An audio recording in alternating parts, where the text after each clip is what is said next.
अस्सलामुअलैकुम, good morning. सुबह सवेरे पाकिस्तान के साथ मैं हूं आपकी होस्ट सरवत वलीम। मज़ेदार किस्म की बात यह है कि अच्छी सेहत होनी चाहिए। अच्छी सेहत हो तो चेहरे पर ताजगी रहती है, इंसान खूबसूरत नज़र आता है। जैसे कि मैं आपको सुबह सवेरे पाकिस्तान में सुबह सवेरे ही बड़ी खूबसूरत नज़र आ रही हूँ। उसकी वजह यह होती है कि हमारी डाइट बहुत अच्छी होती है। अगर आपकी डाइट ठीक नहीं है तो कभी भी आपके चेहरे पर ताजगी नहीं आ सकती, कभी भी आप खूबसूरत नज़र नहीं आ सकते। और कोई भी शख्स जो सेहतमंद है, तंदुरुस्त है, वो बहुत ही खूबसूरत है। बीमार शख्स जो है वो कभी भी आपको खूबसूरत नज़र नहीं आता, क्योंकि हर वक्त उसकी बीमारी उसके ऊपर छाई रहती है। जो लोग एक्सरसाइज नहीं करते वो मोटापे का शिकार हो जाते हैं, और मोटापा कहते हैं कि सब बीमारियों की जड़ वहीं से निकलती है। और अगर आप एक्सरसाइज करते हैं, जॉगिंग करते हैं, अगर आपके पास मॉर्निंग में वक्त नहीं है, शाम के औकात में आप निकलते हैं, किसी पार्क वगैरह में इंजॉय करते हैं, अपनी सेहत का ख्याल रखते हैं, अपनी डाइट का ख्याल रखते हैं, अपने खाने में जूसेस, लिक्विड का बहुत ज़्यादा इस्तेमाल करते हैं, और अपने खाने में बाहर की चीज़ों को अवॉइड करते हैं, तो डेफिनेटली आपकी सेहत बहुत अच्छी रहेगी। तो कोशिश कीजिए कि आपकी सेहत बहुत अच्छी रहे, क्योंकि जान है तो जहान है, सबके कहते हैं। और अगर आपकी सेहत बहुत अच्छी है तो आप अपने दिन भर के सारे काम निपटा सकते हैं, आप अपनी फैमिली को टाइम दे सकते हैं, आप अपने आप को टाइम दे सकते हैं, और आप अपनी तमाम चीज़ें अच्छे से मैनेज कर सकते हैं। तो आज से कोशिश कीजिए, अच्छी बात यही है कि अपनी सेहत का बहुत भरपूर ख्याल रखिए, और किसी भी ऐसी चीज़ से अवॉइड कीजिए जो बाहर की ओर आपको पता चले कि वो आपकी सेहत के लिए ठीक नहीं है, सफाई का उसमें ख्याल नहीं रखा गया। तो कोशिश कीजिए कि घर का खाना सबसे बेस्ट होता है, वो आपकी सेहत के लिए भी अच्छा होता है, और एक सेहतमंद आदमी ही माशरे में एक बेहतर तरीके से आगे बढ़ सकता है। तो चलिए, आगे बढ़ने की बात होती है तो कैसे मुमकिन है कि हम सुबह सवेरे में आपको वेदर के हवाले से अपडेट नहीं करें। मौसम तो आजकल वैसे ही बड़ा हसीन होना शुरू हो गया है। दोपहर के औकात में कुछ आपको गर्मी सी महसूस होती है, मगर शाम के वक्त में ठंडी हवाएं चलना शुरू हो जाती हैं। और अगर मैं वैसे तो हमारी ये कोशिश होती है कि तमाम शहरों का अहवाल आपके साथ शेयर कर सके, मगर चंद बड़े शहरों का अहवाल आपके साथ शेयर कर देते हैं। उससे आइडिया हो जाता है कि उससे मुल्क जितने भी इलाके या छोटे मोटे देहात होंगे वहाँ पर मौसम की सूरत हाल कैसी रहेगी। तो चलिए आपके साथ शेयर करते हैं कि मुल्क भर के बड़े शहरों का मौसम कैसा रहेगा। सबसे पहले बात करेंगे लाहौर शहर की। तो लाहौर के हवाले से आपको अपडेट करें कि कम से कम डिग्री रहेगा 23, जबकि ज़्यादा से ज़्यादा 35 तक जाएगा।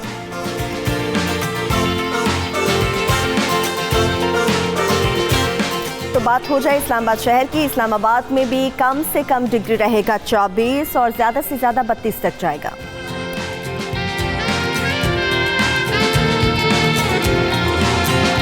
कराची के मौसम की सूरत हाल क्या है ये आपको बता देते हैं। डिग्रीज कुछ वहाँ पर ज़्यादा हमें नज़र आ रहे हैं, शायद वहाँ पर हवाएं बहुत कम हो गई हैं, क्योंकि कराची में कम से कम डिग्री रहेगा 29, और ज़्यादा से ज़्यादा 33 तक जाएगा।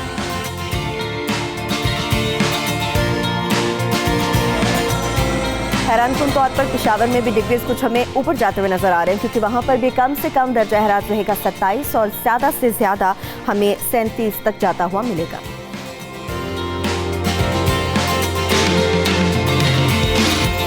एंड कोयटा की सूरत हाल कदरे बेहतर है, क्योंकि वहाँ पर कम से कम डिग्री रहेगी 22, जबकि ज़्यादा से ज़्यादा 37 तक जाएगा।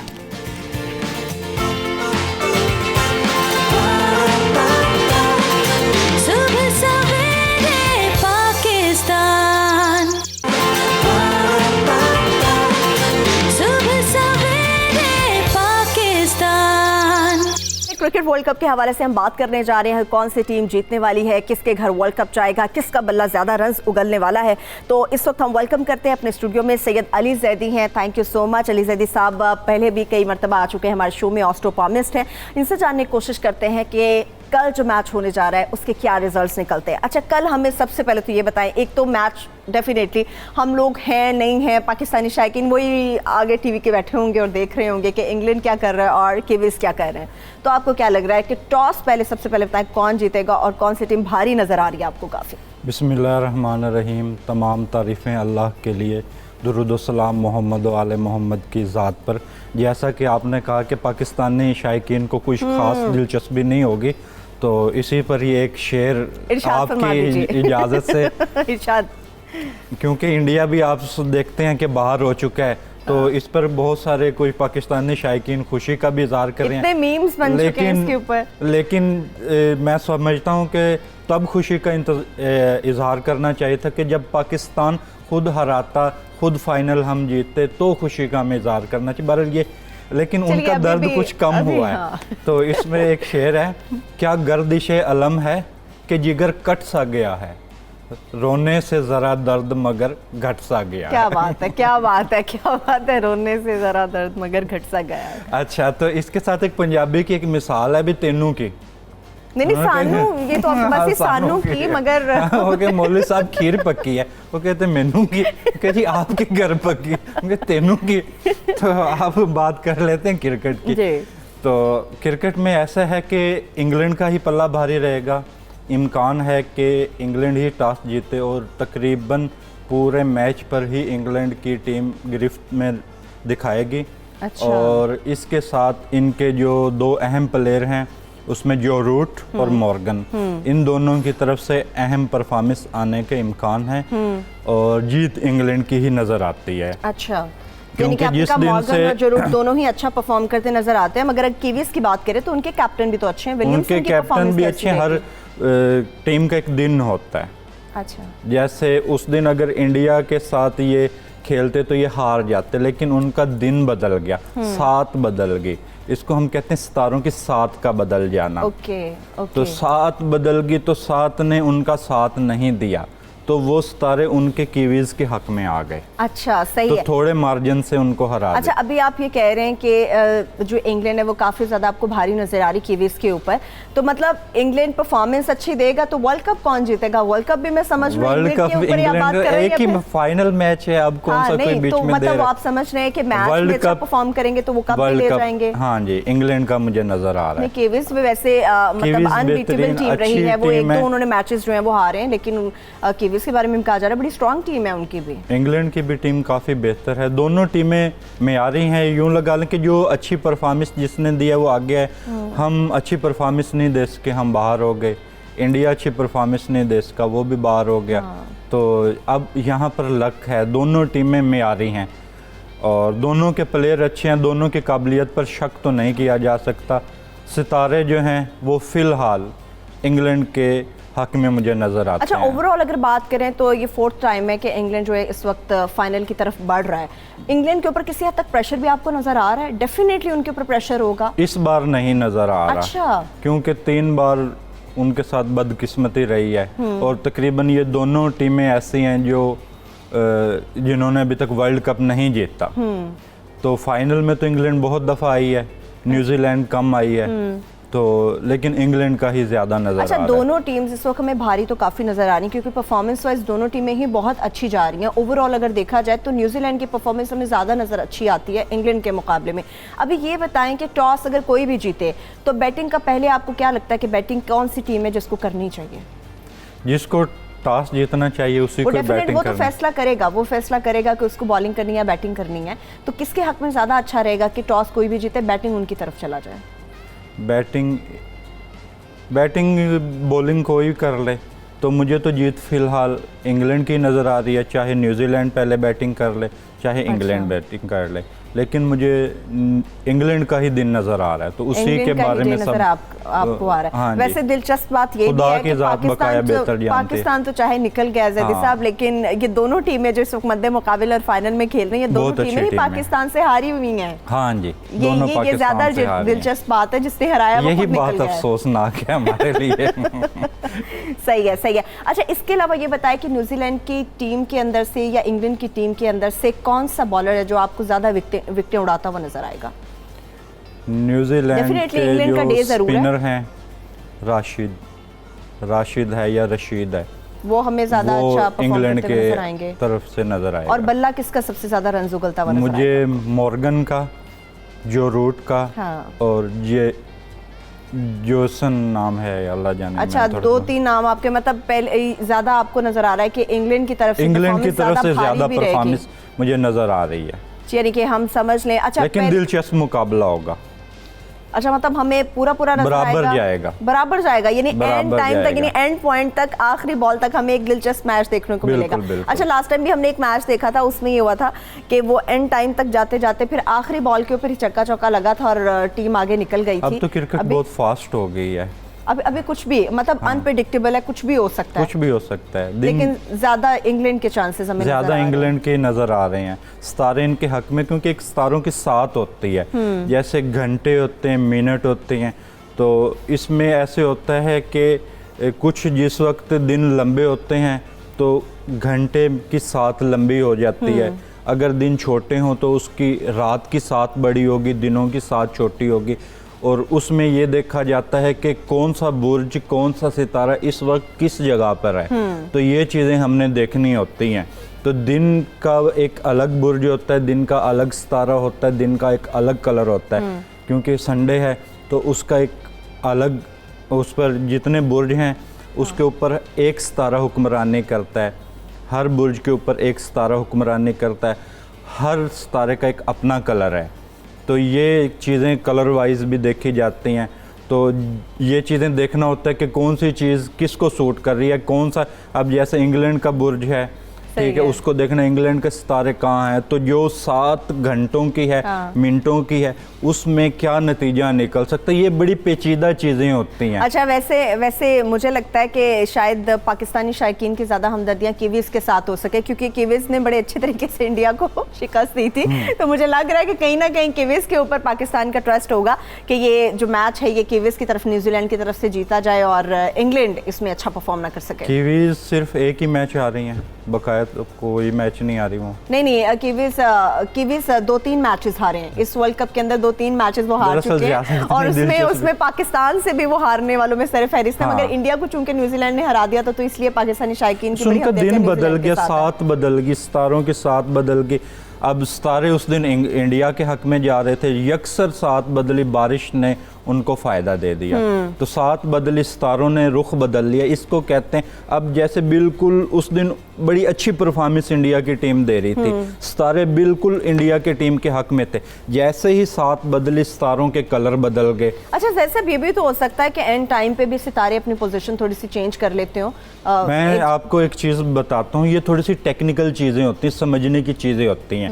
जैसे मैंने आपको बताया कि सर्दियों के अंदर रातें लंबी हो जाती हैं, ठीक है, दिन की सातें अलग होती हैं। 24 सातें होती हैं दिन और रात की, जैसे 24 घंटे होते हैं, ठीक। तो इसी तरह से दिन, जब दिन छोटे हो जाते हैं तो उसकी सात का टाइम छोटा होना शुरू हो जाता है। जैसे दिन लंबे हों तो उसकी सात, हर सारे सितारों के साथ उसके अंदर आती है। तो उसमें कुछ ऐसा लम्हा आ जाता है, कुछ ऐसा घंटा आ जाता है। कई बार 7:30 मिनट की फ़क्त होती है, कई बार 1 घंटा 25 मिनट पर चली जाती है। यानी कि ये सितारों का। तो फाइनल अब ये हुआ कि 2019 का ये मैच जो फाइनल अब खेला जा रहा है इंग्लैंड और न्यूजीलैंड के, मेरे हिसाब के मुताबिक तो इंग्लैंड के मुताबिक इंग्लैंड जीतेगा और ये कप जो है ये इंग्लैंड की तरफ चला जाएगा, इंग्लैंड की तरफ जा। चलिए, hope for the best, let's see. नजरें तो यकीनी तौर पे लगी होंगी पाकिस्तानी शायकीन की भी और दुनिया भर के शायकीन की भी कि ये दो जो अहम टीमें मद्दे मुकाबिल होने जा रही हैं कल के मैच में। ये फाइनल खेला जाएगा 2019 के वर्ल्ड कप का। तो ज़ैदी सब के इनके मुताबिक ये कप तो जाएगा इंग्लैंड के पास। लेट्स सी कि कल के मैच में क्या हमें दिलचस्प मजीद मराहिल देखने में आते हैं। हम एक ब्रेक की तरफ बढ़ते हैं सुबह सवेरे पाकिस्तान में। जब ब्रेक से वापस आएंगे तो बहुत सारे अहम मसाइल हैं आपकी सेहत से मुतालिक, आपके खाने से मुतालिक, वो भी आपके साथ शेयर करेंगे। सुबह सवेरे पाकिस्तान में हमारे साथ रहिए।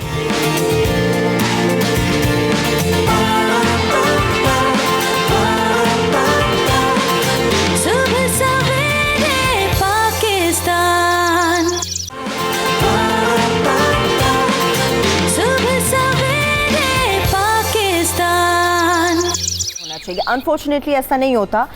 हमें जब भी भूख महसूस होती है हम उसी वक्त चाहते हैं कि कुछ ना कुछ खा लिया जाए, लेकिन अगर आपकी एक रूटीन सेट हुई होती है तो कभी भी आपको बेजा भूख नहीं लगती, कभी भी आप बीमार नहीं होते, कभी भी आपकी बॉडी के अंदर मुख्तलिफ़ किस्म के मसाइल पैदा नहीं होते। मगर हमारे यहाँ खाने की रूटीन को फॉलो करना शायद ही 100 में से 10% ऐसे लोग हैं जो कि अपने खाने की रूटीन को फॉलो करते हैं या उन्होंने एक बाकायदा अपनी रूटीन बनाई हुई होती है खाने के हिसाब से कि उन्हें खाना किस तरह से खाना चाहिए, उसकी टाइमिंग्स क्या होनी चाहिए, पानी का इस्तेमाल कितना ज़्यादा होना चाहिए। ये सारी चीज़ें हैं जो हम लोग सोचते नहीं हैं, मगर जब भी हमें भूख महसूस होती है हम कोशिश करते हैं कि कुछ ना कुछ खा लें। लेकिन याद रहे कि खाने की रूटीन बेहतर ना होने से आपकी बॉडी बहुत सारे मसाइल का शिकार हो जाती है। आपके अंदर बहुत सारी ऐसी प्रॉब्लम्स हैं जो पैदा होना शुरू हो जाती हैं। वो प्रॉब्लम्स क्या होती हैं, आपके खाने की रूटीन क्या होनी चाहिए और इसके साथ साथ आपकी डाइट में कौन सी चीज़ें शामिल होनी चाहिए, इस पर बात करने के लिए हमारे साथ स्टूडियोज़ में हमें ज्वाइन किया है माहिर ग़ज़ाइयत हैं शिफा Ali. Thank you so much शिफा, आपने हमें ज्वाइन किया।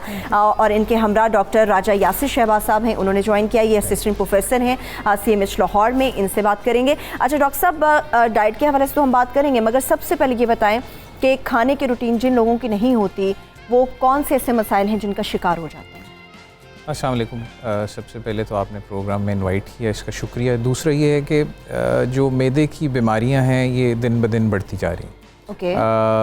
बेवक्त खाना, आपकी मैदे की तेज़ाबियत, मैदे की जलन, मैदे में दर्द महसूस होना, कुछ लोगों को वॉमिटिंग हो जाती है वक्त बेवक्त खाने से, और बहुत सारे लोग कंप्लेन करते हैं कि हम खाना खाने के बाद कंफर्टेबल नहीं होते, हैवीनेस हो जाती है, बर्निंग फील करते हैं।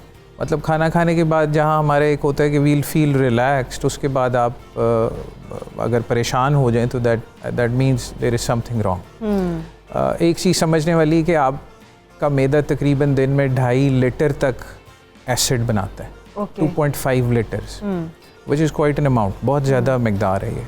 अब उसको डाइल्यूट करने के लिए या उसको यूटिलाइज करने के लिए आपको प्रॉपर मील्स लेने हैं, प्रॉपर टाइम पे मील लेने हैं।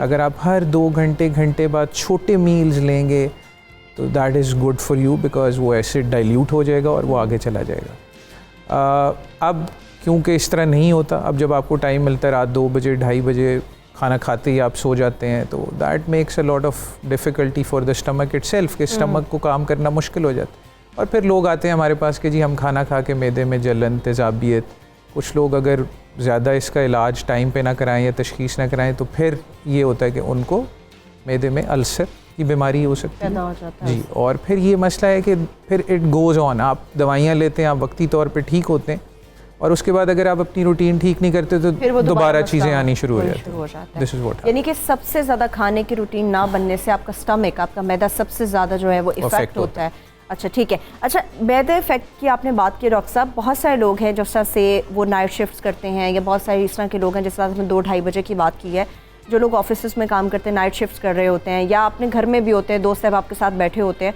तो 2-2:30 बजे का वो वक्त होता है जब वो कहते हैं कि चलिए बाहर निकलते हैं, कुछ देखते हैं, खाने पीने के लिए मिल जाए, कोई आलू का पराठा मिल गया, कोई कुछ मिल गया खाने के लिए, तो वो कितना इफ़ेक्ट करता है आपकी बॉडी को? देखिए, एक चीज़ आपने याद रखनी है कि जब आप रात को लेटते हैं या सोने के लिए जाते हैं तो आपका मैदा कभी भी फुल नहीं होना चाहिए। आपको ये नहीं सोचना चाहिए कि बस यही एक मील है क्योंकि सुबह मैंने 12 बजे उठना है या 11 बजे उठना है तो मैं इसको भर लूँ।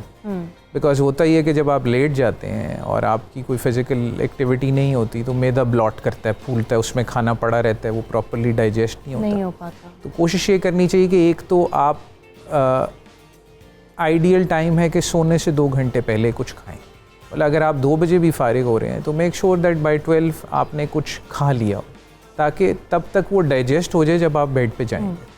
दूसरी बात यह है कि फिर रात के वक्त अगर आपने जैसे कहा कि हम बाहर जाते हैं और कुछ खा लेते हैं, उसके अंदर फिर आप डाइट में अगर चीज़ें देखें तो जैसे फिजी ड्रिंक्स हैं, फास्ट फूड है, इसको डाइजेस्ट करना डेफिनेटली डिफ़िकल्ट है। और इसमें जो इंग्रेडिएंट्स होते हैं, याद रखें, जितने भी बाहर हमें चीज़ें अच्छी लगती हैं खाने की, उसकी मेन कंपोनेंट है सॉल्ट, हाई शुगर, और ये रिफाइंड शुगर्स नहीं होती, तो ये इस वजह से इनको डाइजेस्ट करना डिफ़िकल्ट होता है। इसलिए रात का मील हमेशा लाइट होना चाहिए, विच इज़ ईजीली डाइजेस्टेबल, और वो चीज़ें हों जो आप आराम से खा सकते हो, which is comfortable for you. आप किसी मीटिंग में बैठे हैं, किसी मजबूरी में बैठे हैं तो ठीक है, otherwise you should not put your stomach at a difficult thing in the night. ये आपने रात की बात की है कि रात का खाना आपका लाइट होना चाहिए। शिफा, जब रात के खाने की हम बात करते हैं, बहुत सारे ऐसे लोग हैं जो दोपहर का मील प्रॉपर नहीं ले पाते, तो उनकी कोशिश होती है कि रात को पेट भर के खा लिया जाए, क्योंकि आपका दोपहर का मील या तो स्किप हो चुका होता है या आपने उसको प्रॉपर नहीं लिया होता कि जी आपने जो एनर्जी दोपहर के वक्त लेनी थी वो आपकी बॉडी के अंदर नहीं जा सकी, तो आप रात को हैवी खाना खा लें। ये कितना ज़्यादा नुकसानदेह होता है? ये खासा ख़तरनाक है। डॉक्टर साहब की बात में मैं ऐड करना चाहूँगी कि हमारी बॉडी बिल्कुल अपनी प्रॉपर तरीके से बिल्कुल फुल वर्किंग में उस वक्त आती है कि जब हम सूरज के साथ अपनी बॉडी को अलाइन करते हैं। यानी कि अगर सूरज गरूब हो गया है तो उसके बाद हमारा लास्ट मील मगरिब के अराउंड होना चाहिए, इतनी लेट नाइट नहीं होना चाहिए। जैसे डॉक्टर साहब ने भी कहा कि खाने और सोने के दरमियान में 3 आवर्स का एटलीस्ट गैप होना चाहिए। तो ये एक बहुत ही गलत बात है कि आपका मैदा रात को जब आप खाली पेट सोने के लिए जाते हैं तो उस वक्त आपकी बॉडी रिपेयर मोड पे होती है, जब आप डीप स्लीप में जाते हैं। लेकिन अगर आपका मैदा भरा होगा तो सारी ब्लड सर्कुलेशन उधर यूज़ हो रही है उसको किसी ना किसी तरह डाइजेस्ट करने की, या तो वो हार्मोन्स और कॉर्टिसोल और बहुत सी और चीज़ें वो डिस्टर्ब हो रही होती हैं, और रात के वक्त आपकी जो बहुत सी सेल्फ रिपेयर अंदर से होनी होती है वो नहीं हो पा रही और इसी तरह फिर उसका नतीजा लोग कहते हैं जी सुबह उठ के हमें भूख नहीं लगती। और हमेशा ऑलमोस्ट ऑलवेज़ मैं अपने पेशेंट्स में जो मुझे ये कहें कि हम सुबह नाश्ता नहीं करते, तो उसकी वजह यही होती है कि वो लेट नाइट या तो सोते हैं या उनकी स्लीप डिस्टर्ब होती है और वो लेट नाइट खाते हैं। और ये बहुत ही गलत बात है। तो लास्ट जो मील है वो अराउंड मगरिब और इशा के दरमियान होना चाहिए, आपको ले लेना चाहिए, और वो इट शुड बी लाइट, बहुत हैवी नहीं होना चाहिए। दोपहर का खाना कुछ स्लाइटली कुछ ना कुछ टाइम निकाल के ले लेना चाहिए। उसमें यह है कि बिल्कुल स्किप नहीं करना चाहिए कि फिर eventually you and up eating more at dinner. अच्छा, आपने ये नाश्ते की बात की है, बहुत सारे लोग हैं शिफा जो मतलब रात को अगर लेट सोते हैं, या चलिए हम मान लेते हैं कि रात को अगर वो जल्दी सोते हैं, सुबह आंखें उनकी नहीं जल्दी खुलती। अक्सर ऐसे फैमिलीज हैं, अक्सर ऐसे नौजवान हैं, बच्चे बच्चियाँ हैं, वो कोशिश करते हैं कि दोपहर में हम उठें सोकर, 12 बजे 1 बजे के दौरान हम सोकर उठें और फिर बाकायदा जो है ना हम वो दोपहर का खाना खा लें। ये कितना नुकसानदेह होता है जब आप अपना ब्रेकफास्ट स्किप कर देते हैं बॉडी से? ये बहुत ज़्यादा नुकसानदेह है, क्योंकि जब वही जैसे मैंने बात की ना कि सर्कैडियन रिदम है हमारी बॉडी में, यानी बायोलॉजिकल एक क्लॉक जो कि सन के अकॉर्डिंगली हमारे हार्मोन्स को और हमारी चीज़ों को रेगुलेट करती है। तो जब हम सुबह को सूरज निकल आया और हम सो रहे हैं तो उससे पहली चीज़ तो ये होती है कि हमारा मेटाबॉलिज्म स्लो होता है, यानी हमारी चर्बी घटाने की सलाहियत जो है वो सुस्त पड़ जाती है। और बहुत से हार्मोनल इम्बैलेंसेस की अंदर आपको एकदम से मैं भी नहीं पता चलेगा, लेकिन वो उसकी बुनियाद रखी जा रही होती है, ठीक है। और बेहतर ये होता है कि सुबह जब सूरज निकल आए उसके बाद उठ जाया जाए, यानी अर्लीस्ट पॉसिबल में। और नाश्ता जो है बहुत ज़रूरी उस वक्त होता है, यानी कि आपका ब्रेकफास्ट स्किप नहीं होना चाहिए। ब्रेकफास्ट बिल्कुल स्किप नहीं होना चाहिए, और एक दरमियानी अमाउंट जैसे एक अच्छी न्यूट्रिशियस ब्रेकफास्ट है वो बहुत ज़रूरी है। वो आपके अंदर प्रॉपर एक प्रोटीन्स जो हैं वो आपके ब्रेकफास्ट के अंदर ऐड होने चाहिए, आपके अंदर जाने चाहिए। एक और भी हमारे साथ मौजूद है इस्लामाबाद से सायरा, उनसे बात कर लेते हैं। जी सायरा, बात कीजिए। अस्सलाम वालेकुम। वालेकुम अस्सलाम। मैं आपका प्रोग्राम बहुत अच्छा है, मैं डॉक्टर साहब से बात करना चाहूँगी। बहुत शुक्रिया, बहुत शुक्रिया। डॉक्टर साहब से बात कीजिए, वो सुन रहे हैं। अस्सलाम वालेकुम डॉक्टर साहब। वालेकुम सलाम। मेरे मैदे का मसला है, मैं जो भी चीज़ खाती हूँ तो मेरा पेट फूल जाता है और गैस्ट्रिक प्रॉब्लम है। ठीक है, आपकी उम्र क्या है सायरा? जी, आपकी उम्र क्या है? उम्र तो मेरी 65 है। अच्छा, तो ये मसला कब से आपको चल रहा है? ये मैदा तो काफ़ी दिन से ख़राब है, लेकिन ये मसला 3-4 महीने से चल रहा है। अच्छा, मेरा पेट इतना फूल जाता है खाने के बाद कोई भी चीज़। ठीक है, बहुत शुक्रिया सायरा। भी डॉक्टर साहब से इसका आंसर लेते हैं। डॉक्टर साहब, वही मसला है कि मैदे का बहुत ज़्यादा इशू, और इस एज के अंदर इशू हो जाना ये तो बहुत ज़्यादा खतरनाक नहीं हो जाता? जी एग्जैक्टली। एक तो जिस तरह हमने बात की कि इनको अपनी डाइट को मैनिपुलेट करना है, और उसके अलावा इनको इंश्योर करना है कि ये इन्होंने जो मेन कंप्लेंट की वो ब्लॉटिंग की, कि मैं खाना खाती हूँ तो मेरा पेट फूल जाता है, heaviness, which is very common. जिसका भी मैदा ख़राब होगा वो इन्हीं कंप्लेंट्स के साथ आएगा। इसमें आपको करना ये है कि एक तो अपने मील्स को छोटा करना है। Okay, so take small meals, छोटे छोटे मील्स लें, and multiple meals. Don't fill yourself, आप एकदम अपना पेट ना भरें। सुबह अगर आप जस्ट गेट अप एंड एक स्लाइस ऑफ ब्रेड है और साथ एक कप ऑफ टी है, that is more than enough. 11-11:15 बजे आप एक आड़ू खा लें, सेब खा लें, कोई ऐसा फ्रूट खा लें। ले सकते हैं आप। तो मील्स को डिवाइड करें, छोटा करें। उससे ये होगा कि इनका जो हैवीनेस वाला सिलसिला है वो डेफिनेटली ख़त्म हो जाएगा। और अगर इनका ये मसला परसिस्टेंटली आ रहा है तो इनको चाहिए कि ये जो भी इनके मॉलेज हैं उनको मिलें, और वो फिर, क्योंकि तेज़ाबियत अमूमन ऐसे लोगों में बड़ी होती है। और एक चीज़ आपको समझनी है कि जो अभी शायद और भी कुछ कॉलर्स आप हमारे से बात करेंगे कि ब्लॉटिंग का सिलसिला इज़ ऑल्सो स्ट्रेस रिलेटेड। आधी से ज़्यादा मैदे की बीमारियां आपकी रूटीन, आपकी हेक्टिक रूटीन और स्ट्रेस से रिलेटेड है। बिल्कुल उस वजह से होती हैं। बिल्कुल उससे ये होता है कि आपके मैदा को एवरी 30 मिनट्स वो कंट्रैक्ट करके उसमें जो भी चीज़ होती है वो आगे भेज देता है आंत के लिए कि वो उसको डाइजेस्ट करे। लेकिन जब हम स्ट्रेस्ड होते हैं, परेशान होते हैं, तो हमारा मैदा जो है उसकी मूवमेंट स्लो हो जाती है। तो जब आप खाते हैं तो वो 1-1.5-2 घंटे तक खाना मैदे में ही रहता है, वो आगे जाता ही नहीं है। And it is all stress induced. और ये टॉपिक कभी इस पर डिटेल में बात करेंगे। इस पे डॉक्टर साहब ये भी तो कहते हैं जो भी आप खाना खा रहे हैं उसको प्रॉपर उन नवालों को छोटा होना चाहिए और चबा के प्रॉपर वो आप अपने अंदर लेकर जाएं। हमारे होता है कि जल्दी जल्दी में हम नवाला बड़ा सारा ही तोड़ लेते हैं, रोटी का, पराठे का, किसी भी चीज़ का, तो वो हम बड़ा सारा नवाला अंदर लेके जाते हैं, 2 दफ़ा चबाते हैं, उसके बाद पेट के अंदर वो हमारे चला जाता है।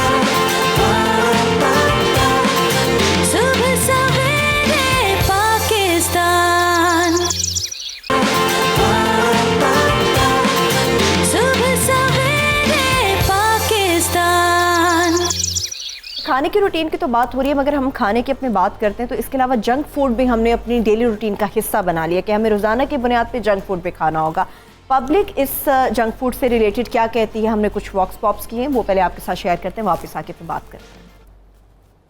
वक्ती तौर पे तो इसका टेस्ट है, लेकिन ये बहुत सेहत के लिए नुकसानदेह है। जंक फूड से आपको सिर्फ मोटापा और कुछ भी नहीं मिलता। इसके खाने से डिप्रेशन और कोलेस्ट्रॉल ज़्यादा होता है, वेट गेन ज़्यादा होता है। जंक फूड जो है तो इससे ना सिर्फ मैदे के ऊपर असर पड़ता है बल्कि आपके पूरे जिस्म ये और किस्म की भी बीमारियां फैलाते हैं। कैंसर की शायद बेसिक वजह भी यही जंक फूड ही है। लोग चटखारों की तरफ आ गए जिससे मतलब बीमारियां बढ़ रही हैं। जंक फूड हमारे लिए बहुत हार्मफुल है। इवन हमें नाश्ते में भी, सुबह ब्रेकफास्ट में भी नहीं यूज़ करने चाहिए। खाना चाहिए लेकिन सेहत के लिए अच्छा नहीं होता है। जंक फूड से अवॉइड करना चाहिए क्योंकि एक तो आपकी स्किन उससे बहुत अफेक्ट करती है और उसके अलावा आजकल जितने स्टमक इश्यूज़ हो रहे हैं और जितने भी मतलब ओबेसिटी है, ये सारा कुछ जो है वो जंक फूड की वजह से हो रहा है। Absolutely wrong. मतलब सारी दुनिया कह चुकी है कि जंक फूड नहीं खाना चाहिए। ये बिल्कुल बिल्कुल बिल्कुल ख़तरनाक है। सेहत के लिए अच्छा नहीं होता, बस थोड़ा सा मुँह का टेस्ट होता है, थोड़ा बहुत।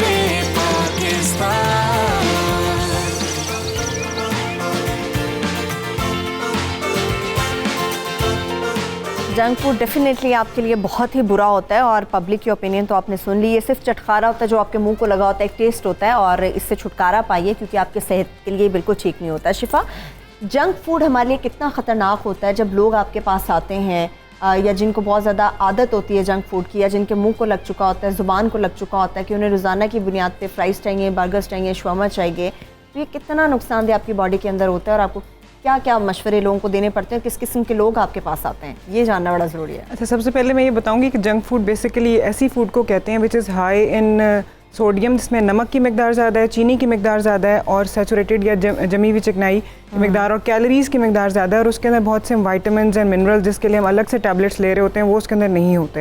एट टाइम्स प्रोटीन भी ऐसी होती हैं जिसके अंदर सैचुरेटेड फैट ज़्यादा होती है, यानी जमी हुई चिकनाइयाँ ज़्यादा, उसको जंक फूड कहा जाता है, जो आपकी ग्रोथ के लिए, आपकी नरिशमेंट के लिए इतनी अच्छी नहीं होती।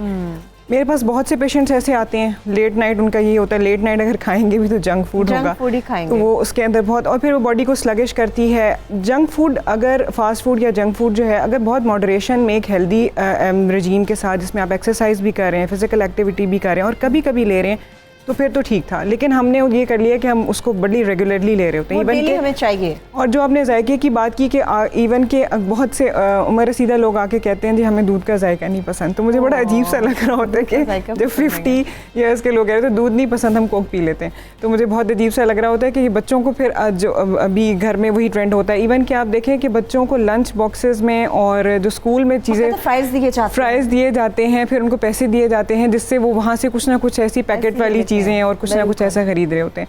उसमें होता है बच्चों में, तो मैं बच्चों से अगर बात शुरू करूं तो उसमें होता ये है कि जंक फूड में जब उनको बेसिक उनके ग्रोथ वाले और अंदर से जो उनकी रिपेयर के लिए मिनरल्स एंड विटामिन्स चाहिए, जब उनसे महरूम किया जाता है तो उनकी कॉग्निटिव एबिलिटीज़ पे, सीखने की सलाहियत पे, एक्सेल करने की सलाहियत पे, ग्रोथ में, जैसे स्टंटिंग कद का मसला आ रहा है, वेट के मसाइल आ रहे हैं, उन सब पे आ रहा है। फिर एक और चीज़ जो अब हार्मोनल इम्बैलेंसेस आ रही हैं बहुत ज़्यादा, उसकी एक बहुत बड़ी वजह ये है कि अंदर से ना इंसुलिन रेजिस्टेंस पैदा होता है, जिसकी एक बहुत बड़ी वजह है कि हम रिफाइंड मैदे वाली चीज़ें ज़्यादा इस्तेमाल कर रहे हैं, फिर हम चीनी वाली चीज़ें ज़्यादा इस्तेमाल करें, जिसकी वजह से इंसुलिन रेजिस्टेंस की बुनियाद, बच्चे उस वक्त में भी बीमार पड़ते भी हैं लेकिन उनमें वो बहुत सी क्रॉनिक डिजीज़ जैसे शुगर की बीमारी है, दिल की बीमारियां हैं, कैंसर, उनकी बेस रखी जाती है। अब आप देखिए 30, 40, 50 साल में अगर कोई बीमारी सामने आ रही है, इट मीन्स कि उसकी 20 साल 10 साल पहले बुनियाद रख दी गई है। चलिए, बच्चों के हवाले से बात होगी, बड़ों के हवाले से भी बात करेंगे, मगर कुछ कॉलर भी हमारे साथ मौजूद है, उनसे बात कर लेते हैं। दुबई से हमारे साथ कॉलर मौजूद है जहांजेब, उनसे बात करते हैं। जी मेरे भाई, बात कीजिए। वालेकुम अस्सलाम। अल्हम्दुलिल्लाह, आपका प्रोग्राम खूबसूरत भी है और अच्छा भी है। बहुत शुक्रिया, बहुत शुक्रिया आपका, और सबको सलाम। वालेकुम अस्सलाम। डॉक्टर साहब से मेरा एक सवाल है, मेरा ये पेट खराब होता है सुबह टाइम, ठीक, पानी भी फिल्टर वाला है मगर हर सुबह खराब होता है, ये क्या वजह है? ठीक है, ठीक है Jahanzeb, thank you so much. Doctor साहब से आपका सवाल का, ये प्रॉब्लम का आंसर ले लेते हैं। एक और कॉलर हमारे साथ चिश्तिया से मौजूद है, सगीर, उनसे बात करते हैं। जी मेरे भाई सगीर, बात कीजिए। अस्सलाम वालेकुम डॉक्टर साहब, थैंक यू फॉर कॉलिंग। अच्छा, क्वेश्चन मेरा ये था कि 2 साल से मेरे स्टमक की जो मूवमेंट जो है डॉक्टर कह रहे हैं कि वो बहुत स्लो है, जिसकी वजह से खाना डाइजेस्ट करने में बहुत ज़्यादा प्रॉब्लम है। तो वो ये भी कह रहे हैं कि इसका कोई प्रॉपर ट्रीटमेंट नहीं है, यानी कि ये लाइलाज है, अभी इसका कोई कंफर्म नहीं हुआ, आपको सारी उम्र मेडिसिन ही खानी पड़ेगी। तो काइंडली आप मुझे थोड़ा सा इस पे गाइड कर दें प्लीज। एक दफ़ा अपनी डिजीज़ दोबारा बताइए, क्या बताया डॉक्टर? स्टमक उनका बहुत स्लो काम कर रहा है डॉक्टर साहब, और खाना डाइजेस्ट करने में उन्हें बहुत ज़्यादा इशू हो रहा है। ठीक है मेरे भाई, आपका सवाल नोट कर लिया, अभी डॉक्टर साहब से पूछ लेते हैं। तो शिफा मुझे ये बताइए कि खाना खाने की कब और कैसे खाया जाए, और खाने की बेहतरीन रूटीन क्या होती है, बस जल्दी से, क्योंकि हमें फिर क्लोजिंग की तरफ बढ़ना होगा। खाने की बेहतरीन रूटीन में सबसे पहली चीज़ तो ब्रेकफास्ट कभी भी स्किप नहीं होना चाहिए। It should have good proteins उसके अंदर होने चाहिए, फैट्स थोड़ी सी कम होनी चाहिए, लेकिन it can be a heavy meal.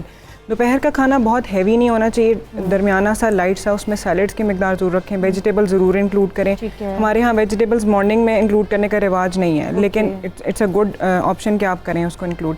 दोपहर के खाने में भी सलाद है, दही का इस्तेमाल, और रात का खाना जैसे मैंने बताया कि इट शुड बी अराउंड मगरिब के करीब खा लें, मगरिब और इशा के दरमियान हो जाना चाहिए, और बहुत हैवी नहीं होना चाहिए, जंक फूड एटलीस्ट उसमें नहीं होना चाहिए, और physical activity should be a part of daily life. मैं बल्कि कभी कभी अपने पेशेंट्स को कहती हूँ सुबह दोपहर शाम आपने वर्जिश करनी है, जैसे आप टैबलेट्स खाते हैं। ये जंक फूड की आपने बात की डॉक्टर साहब, लास्टली मुझे ये बताएं, हमारे देखने वालों को भी थोड़ा सा अवेयर करें कि जंक फूड आपके लिए कितना ख़तरनाक है। ये बिल्कुल एक जहर है जो हम अपने बच्चों को, वो कुछ नहीं खाते, आपका बच्चा होश बाद में संभालता है, उसके मुंह में फ्राइज़ और बर्गर पहले चले जाते हैं। ये लोगों को बताएं कि कितना ख़तरनाक है आपके लिए। देखिए, आप जितनी भी बीमारियां हैं जिनकी बेस जैसे डायबिटीज़ है, शुगर होना, ब्लड प्रेशर होना, हाई कोलेस्ट्रॉल होना, यूरिक एसिड होना, this is all related to junk food. और ये डिज़ीज़ 1-2 साल में नहीं आती। Obviously, when you take this junk food for a long period of time, then you are more prone to develop this disease. आप इसकी तरफ हो जाते हैं and you have this disease. कोशिश ये करनी चाहिए, वही बात कि जी आप इत्तेदाल करें।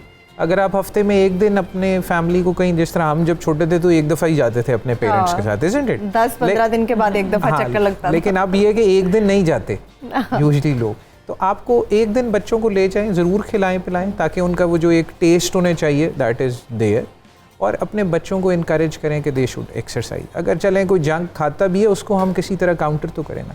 हम अपने बच्चों को वर्जिश की तरफ बिल्कुल नहीं सपोर्ट करते, और ख़ास तौर पे बच्चियों को, जहाँ पे कि हमें एफर्ट करना चाहिए कि हम उनको ज़्यादा फिजिकली एक्टिव बनाएं। तो हमारे मुल्क में कोई कॉन्सेप्ट नहीं है चाहिए। ये मैंने देखा है कि बच्चे, पेरेंट्स आके कंप्लेन करते हैं कि हमारे बच्चे एक्सरसाइज नहीं करते, तो आई ऑलवेज आस्क आप करते हैं? हाँ बिल्कुल, बच्चे हमारे पास टाइम को देखेंगे, पेरेंट्स को देखेंगे तो फॉलो करेंगे। ठीक है, लास्टली कोई ऐसा मैसेज जो आप शिफा देखने वालों को? जी बिल्कुल, फिजिकल एक्टिविटी पे बिल्कुल एम्फेसाइज करना चाहूँगी। स्टमक के बहुत से इशूज़ उसमें अगर आप देखें तो वो जैसे ब्लोटिंग का डॉक्टर साहब मेंशन कर रहे थे, वो खा के बैठ जाते हैं, एक्सरसाइज बिल्कुल नहीं होती, रात का हैवी मील होता है और उससे स्टमक के सारे इशूज़। ये जो बातें की हैं हमने, ये खाने की रूटीन हो या फिर आपका जंक फूड हो, ये आपकी रूटीन बनना बहुत ज़रूरी है, मगर अगर आपकी रूटीन भी नहीं बनी हुई और आप जंक फूड का बहुत ज़्यादा इस्तेमाल करें तो सबसे ज़्यादा जो इफ़ेक्ट होता है वो आपका स्टमक, आपका मैदा इफ़ेक्ट होता है। जब मैदा इफ़ेक्ट हो जाता है तो याद रखिए आपकी पूरी बॉडी इफ़ेक्ट हो जाती है।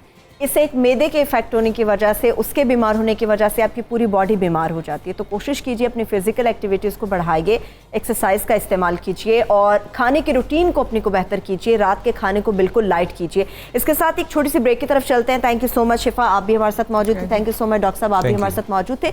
जब हम ब्रेक से वापस आएंगे, चूँकि हम बात करते हैं आपके लिए, बात करते हैं उन मसाइल की, उन बीमारियों की जो हमारे हर दूसरे तीसरे घर में, हर दूसरे तीसरे शख्स को नज़र आती हैं। तो बात होगी हेपेटाइटिस से मुताल्लिक। हेपेटाइटिस से मुताल्लिक बात करेंगे, यरकान से मुताल्लिक बात करेंगे, जो हर घर का मसला है, किसी ना किसी एक शख्स को लाजमी ये बीमारी है। इस बीमारी की वजह क्या है, इसका हल क्या है और आपको कौन सी एहतियाती तदाबीर इख्तियार करनी होगी। एक ब्रेक लेंगे, वापस आएंगे, हमारे साथ हमारे मज़ीद गेस्ट भी मौजूद होंगे। तब तक हमारे साथ रहिए।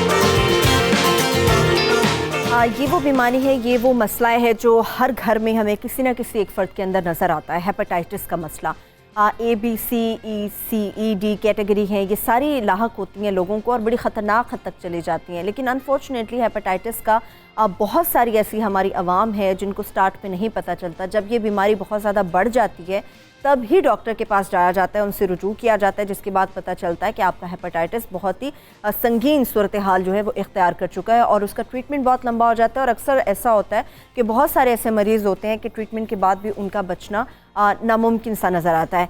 हेपेटाइटिस होता क्यों है, इसकी बुनियादी वजूहात क्या होती हैं, इसकी अलामतें क्या होती हैं जिनके बाद ये समझा जा सके कि आपको ये बीमारी लाहक हो गई है, और इससे बचने के लिए इसका इलाज किस तरह से होता है, किस तरह से किया जाता है, इसका ट्रीटमेंट की पूरी प्रोसीजर क्या होता है, ये हम जानेंगे। मगर इसके साथ साथ इसका मुख्तलिफ और भी कई तरीके हैं जिनसे इलाज मुमकिन हो सकता है। एक तो है हेपेटाइटिस, और एक आजकल एक बीमारी बहुत ज़्यादा हमें नज़र आती है, वो है यरकान की। बहुत सारे लोगों को इन दोनों का फ़र्क भी मालूम नहीं है। इस पर मुकम्मल तफसील से बात करेंगे आपकी बीमारी को लेकर। अगर आपको भी इस तरह से कोई मसला है, कोई परेशानी है, तो फिर फ़ोन उठाइए, कॉल मिलाइए, क्योंकि हमारे साथ स्टूडियोज़ में मौजूद हैं प्रोफेसर आरिफ महमूद सिद्दीकी साहब। Thank you so much. ये साबिक़ सरबराह हैं पाकिस्तान सोसाइटी ऑफ हेपेटोलॉजी के। इनसे मुकम्मल डिटेल जानेंगे, बीमारी के इलाज से मुताल्लिक़ भी जानेंगे, उसकी अलामतें भी, और ये क्यों होता है ये भी जानने की कोशिश करेंगे। मगर इसके साथ साथ हमारी हर दिल अजीज़ आपा यानी कि डॉक्टर बिल्किस हर्बलिस्ट हमारे साथ मौजूद होंगी। आपा, आपको भी वेलकम करेंगे। थैंक यू सो मच, आपने भी हमारे लिए सुबह सवेरे पाकिस्तान के लिए वक्त निकाला।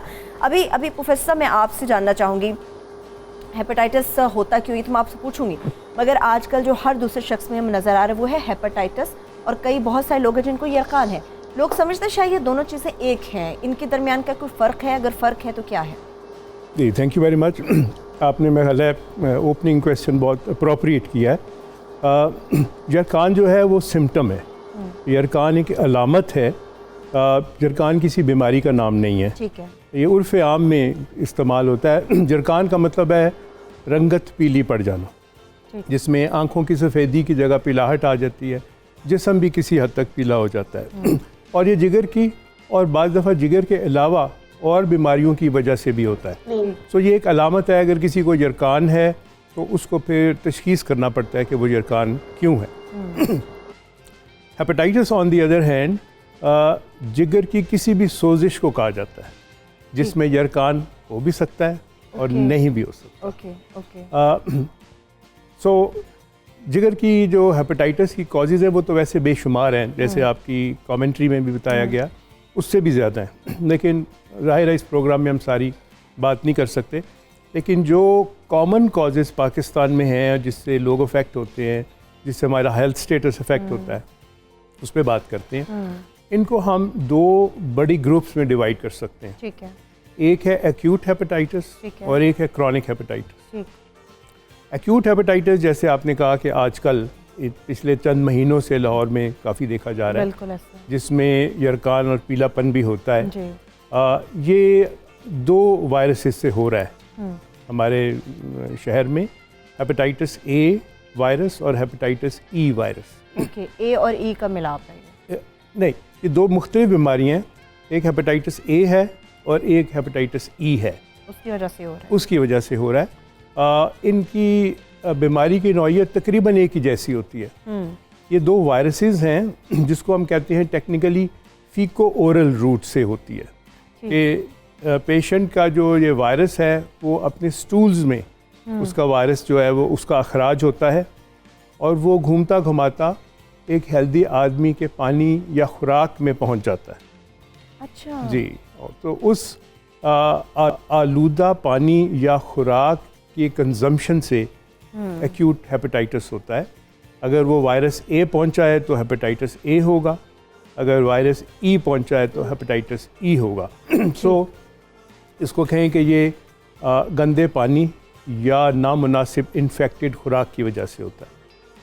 और इसकी अलामात जो है वो एक किस्म के ना स्टॉर्मी सा कोर्स होता है। पेशेंट को बुखार होता है शुरू में, और उसके पेट में दर्द हो सकती है, उसकी भूख ख़त्म हो जाती है, और उसको एक मतली सी कैफियत रहती है। अच्छा, सिर्फ वो कैफियत होती है डॉक्टर साहब, या उसमें मतली आपको आती है, वॉमिट्स आना शुरू हो जाती है? वॉमिट्स आना भी शुरू हो जाते हैं। बाज़ दफ़ा जो जिनको सवियर होता है वो even site and smell of food जो है वो उनको वॉमिट करता है।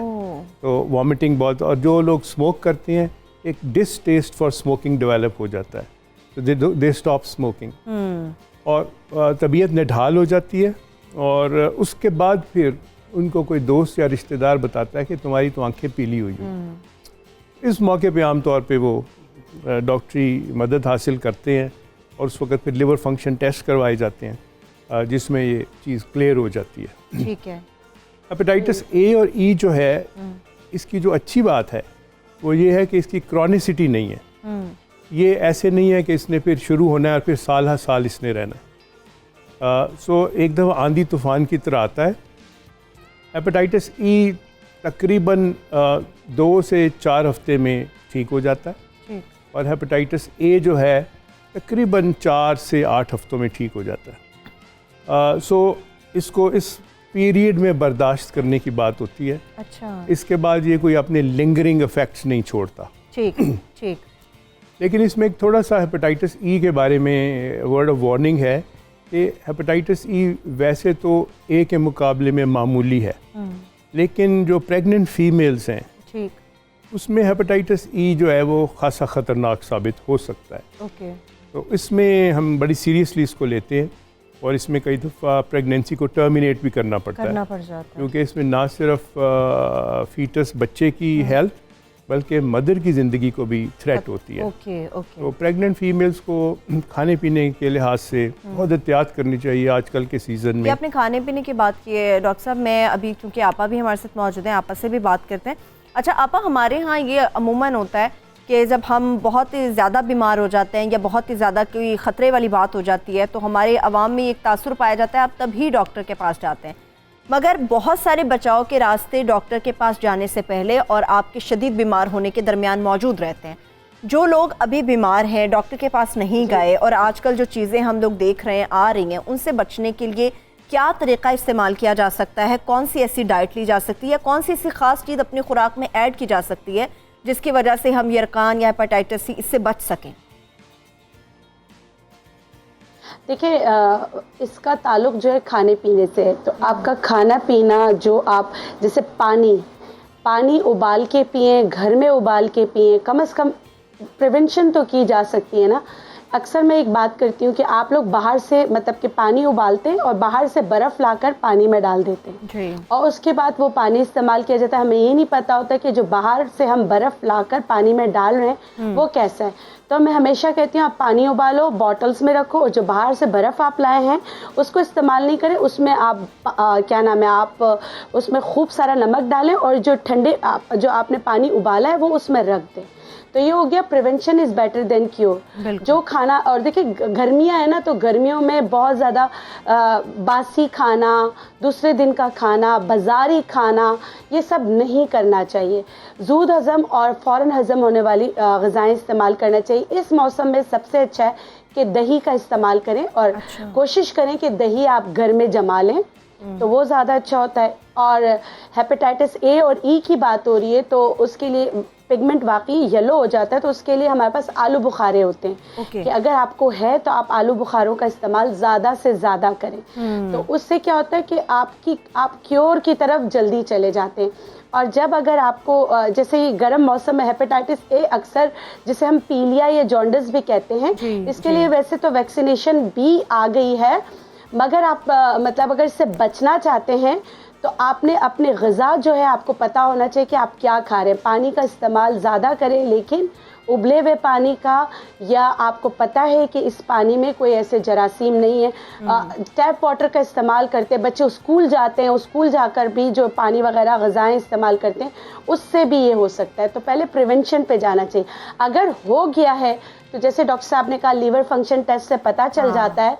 उसके बाद नेचुरोपैथी में ये होता है कि हम ये कहते हैं कि आपने घी गर्म ग़िज़ाएँ नहीं खानी है, गोश्त नहीं खाना है, तली हुई चीज़ें नहीं खानी है, डीप फ्राई चीज़ें नहीं खानी है। तो आपने जैसे उस 2 महीने के लिए आपने बिल्कुल सादी ग़िज़ाएँ और फ्रूट्स का इस्तेमाल ज़्यादा करना है। सही।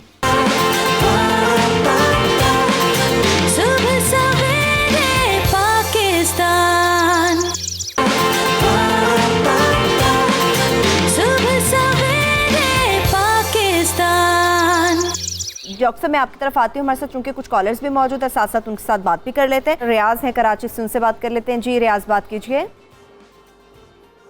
अस्सलाम वालेकुम।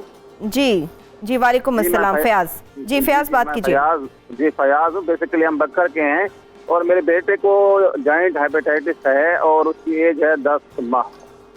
ये हम मुल्तान में भी चाइल्ड हॉस्पिटल में रहे, अभी हम आगा खान में इलाज करवा रहे हैं। तो यहाँ पे उन्होंने कहा कि बच्चे को जॉइंट हेपेटाइटिस है, हम इलाज भी करवाते रहे हैं, अपॉइंटमेंट वगैरह लेते रहे हैं और वहाँ एडमिट भी रखा है।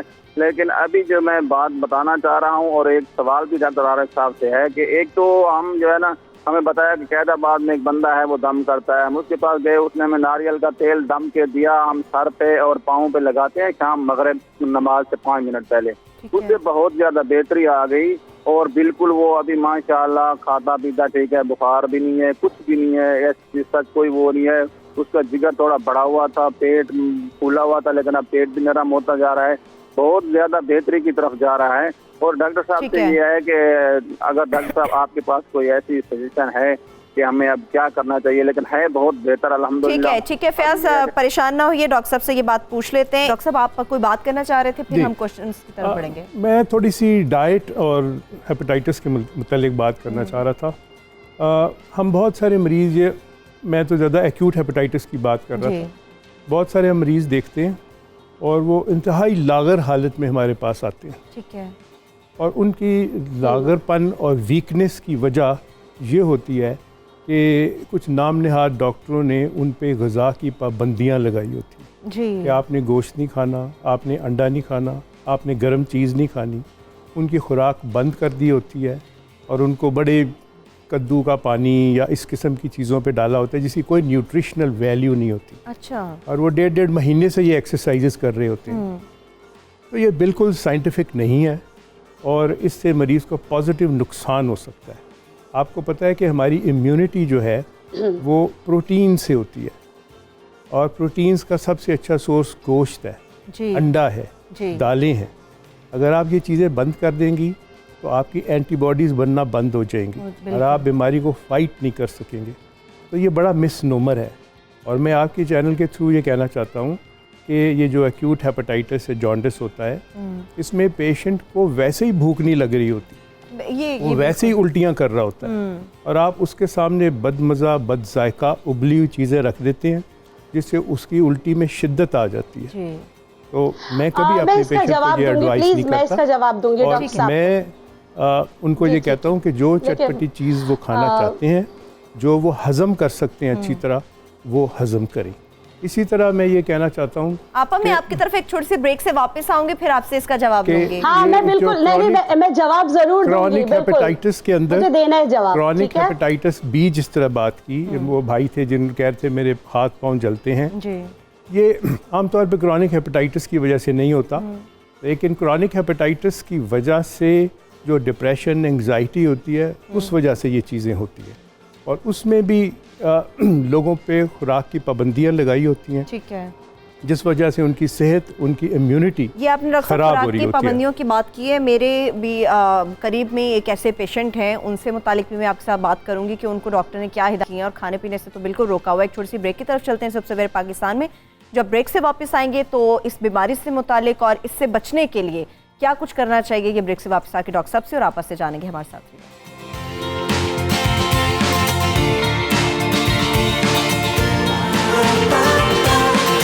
सुबह सवेरे पाकिस्तान, सुबह सवेरे पाकिस्तान।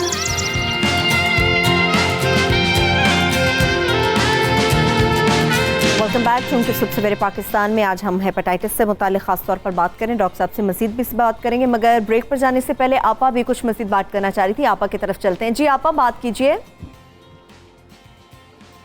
जी, मैं ये कहना चाह रही हूँ, हर पैथी की अपनी एक नज़रियात होते हैं, चाहे वो एलोपैथी हो, चाहे वो होम्योपैथी हो, चाहे वो नेचुरोपैथी हो। तो वो अपने स्कूल्स ऑफ थॉट से अपने मरीज़ों को शिफा का रास्ता बताते हैं। जैसे हमारी स्कूल्स ऑफ थॉट और न्यूट्रिशनल, उसमें अगर आप देखें तो हम जो लीवर है वो हमारा केमिकल लेबोरेटरी है और हमारा केमिकल लेबोरेटरी अगर बीमार है, उसको अगर हम बड़े का गोश्त देते हैं वो 8 घंटे में जाके हजम होता है। मतलब वो पहले ही इन्फ्लेम्ड है, इसलिए हम उसको ग़िज़ाओं से वो ग़िज़ाएं पहुंचाने की कोशिश करते हैं जो प्लांट सोर्स हो और वो हजम जल्दी हो। हम उसको जो ना दूध पीना मना नहीं करते, क्योंकि लेकिन हम कहते हैं आलमंड दूध पियो, सोया मिल्क का दूध पियो। जैसे अभी मैंने मुनक्के की बात की, अभी मैंने आलू बुखारे की बात की, अभी मैंने सौंफ की बात की। अगर आप इसकी न्यूट्रिशनल वैल्यूज़ देखें तो इसमें हर विटामिन मौजूद है जो उस शख्स को चाहिए, मगर उसको लथार्जिक होने नहीं देगा। उस यहाँ तक कि जैसे डॉक्टर साहब ने बात की कि हाथ पाँव का जलना जिगर की वजह से नहीं होता है, हो सकता है एंजाइटी हो। हाँ। तो इसमें वो जो B12 की मौजूदगी है वो एंजाइटी, स्ट्रेस, टेंशन को भी दूर करने में मदद करते हैं। बात ये है कि आप इलाज किससे करा रहे हैं, क्या सबके अपने अपने नज़रिए, हर कोई अपने नज़रिए से, अपने स्कूल्स ऑफ थॉट से बात करते हैं। और आपने बात की अंडे की, अंडा भी हजम होने में बहुत ज़्यादा देर से हजम होता है। जब जिगर पहले ही सोजिश का शिकार है तो अगर हम उसको वैसे ही ग़िज़ाओं पे डाल देते हैं तो, और देखिए दूसरी बात, हमारे यहाँ गाय का गोश्त तो मिलता नहीं, गाय के गोश्त के नाम पे हमारे यहाँ मिलता है सांडे का गोश्त, है ना। आप ये देखें ना कि हमारे यहाँ हर्ब्स तो क्या, हमारे यहाँ गोश्त की भी कैटेगरी में भी जो चीज़ें हैं जो बहुत, और वो और ज़्यादा गाय के गोश्त के बारे में है कि वो 8 घंटे में भैंस का गोश्त कितने घंटे में हजम होगा। तो इन सब चीज़ों को देखते हुए, सोचते हुए हम अपने मरीज़ की फ़ायदे के लिए उसको बताते हैं कि ये चीज़ करनी है, ये चीज़ नहीं करनी। सही है आपा। हालांकि आपने बताया जिस तरह से आलू बुखारे का मुझे अभी भी याद है डॉक्टर साहब, जिस तरह से आपा ने बताया कि आलू बुखारा आप इसका इस्तेमाल कीजिए। मैं एक ऐसे पेशेंट को जानती हूँ अभी रिसेंट डेज़ में जिनको जॉइंटिस का अटैक हुआ है, डॉक्टर ने उनको मना कर दिया है। हालांकि आलू बुखारा कितना तासीर में ठंडा होता है, आप इसको इस्तेमाल कर सकते हैं। उनको जो उनके मुतल्लिका मुआलिज हैं उन्होंने मना कर दिया है, आपने कोई ऐसी चीज़ नहीं खानी, आपने सिर्फ फालसे का शरबत पीते रहना है, सिर्फ आपने शिकंजबीन पीते रहना है, खाने के लिए सॉलिड कोई चीज़ नहीं आपने खानी। ज़्यादा से ज़्यादा आप दलिया खा सकते हैं, वो भी नमक के बगैर।